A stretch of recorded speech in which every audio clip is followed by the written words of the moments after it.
Hi, my name is Susan Salas. I'm from the Law Office of Susan Salas.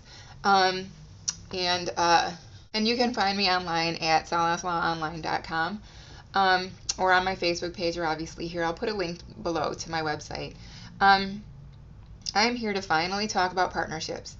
I have had videos on LLCs, S corps, C corps, and the practical approach to S corps, and now I can finally do partnerships. And I will also include a practical element. So partnerships are very general, they're very basic. If two or more people are get together to do something to run a business for money. But it's actually looser than that because most people who are involved in partnerships, or some people anyways, do not realize that they're in fact a partnership. Rock bands are partnership. There are three types of partnerships. There's general partnerships, limited partnerships, and limited liability partnerships. So the one thing that you want to keep in mind for all of them is have a partnership agreement in place.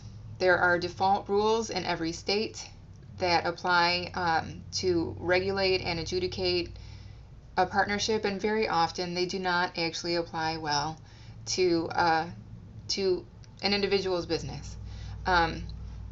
So for that reason, this is again why you'd want to see a lawyer for something that's otherwise pretty basic to do, and that would be to have your lawyer draw up your partnership agreement to make sure that we're covering all the bases. So, for example, in Michigan, the Uniform Partnership Act applies. The Uniform Partnership Act has been around since 1912, I think, and what it does is it designs when your partnership ends, who can run it, how it's controlled, how distributions are paid out, etc. So, for example, if you have two partners and one comes in with all the money and one comes in and operates, does all the day-to-day activities, and you both get equal distributions, that's 50-50. According to Uniform Partnership Act, only the person with the money would have, money. So they would get all the distributions and the other person would be doled out. So you do want to make sure to have a partnership agreement in place. To form a general partnership, you fill out a DBA, a doing business as form with the state, and an EIN, an employer ID number, and those two documents will get you your bank account or credit card. A limited partnership is where there is at least one person who is a limited partner. The running joke in the legal community is that the limited partner goes in with all the money and none of the knowledge, and at the end of the day has none of the money and all of the knowledge.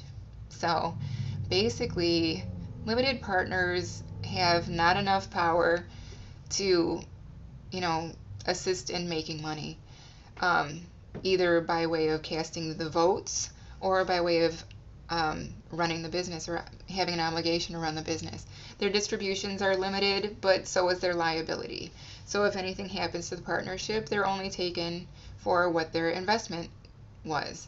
$3,000, $8,000, $50,000, not their personal assets, not their home savings accounts. None of their personal assets go into it. With a general partner, they're completely out in the open, unprotected. That's why a general partnership is actually not that good either. The point of a partnership really is pass-through taxation, just a tax benefit. That's it, and it's not enough. And that's where the limited liability partnership comes in. Not only does it give you that benefit of taxation, it also provides even the general partners that protection and liability only to the assets in the partnership, which is what you want. So an LLP, however, is formed by actually filing as an LLP with the state. So it's a Form 800. And you have to pay $100 and make sure that you have, your registered address, etc. And that's it. But while that's very easy, again, you want to make sure to have your partnership agreement in place, because the rules that apply to you don't necessarily have to.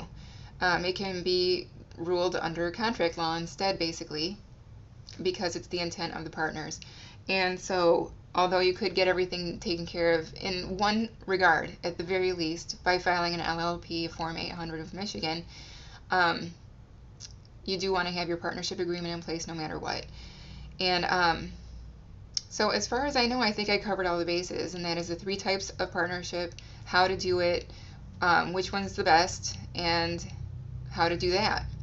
So if you do have any questions or comments, then please ask them below, or send me an email on my Facebook page or on my website, and I would be happy to help you out. But please realize that, again, this is not any kind of advice from an attorney. It really is just information that you're finding on the web, and I appreciate you taking the time to watch my video, and hope to see you again soon. Thank you. Bye.